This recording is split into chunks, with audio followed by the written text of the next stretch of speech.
Silaw-silaw effect. Ganun talaga siya. Pagyabang yung dagdag angas. Kinilingin. May dinosaur na akong bit-bit. Forever kong tayo. Oh my God. Matulog na pa siya. Yay!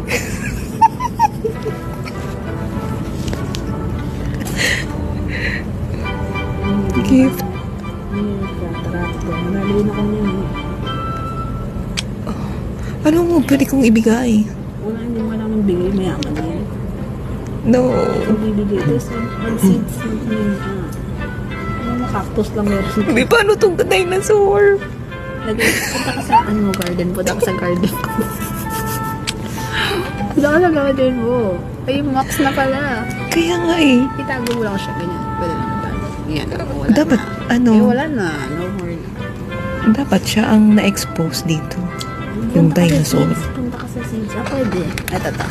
Tanggalin mo to. Ano ba magagawin natin? O bigay mo na lang yung aso sa akin. Sige. Hindi nga. Oh. Paano na yun? Tanda na ng animals mo. Tapos sige. Nanguha pa, no? Yung dinosaur. Ito. Yan, Togi. Hindi, sa yung dinosaur. Ito pala. Ang gusto mo, ito or ito. Ang exposed? Ayan na raptor. Ayan siya. Tapos may ability yan. Ayan pa. Tanggalin natin yung frog. Ang gusto ko tanggalin. Yung uod. Nakakasangas. Tanggal angas eh. Yan. Yan natin. Mga dinosaur dapat nandiyan. Ayaw, nag-loading.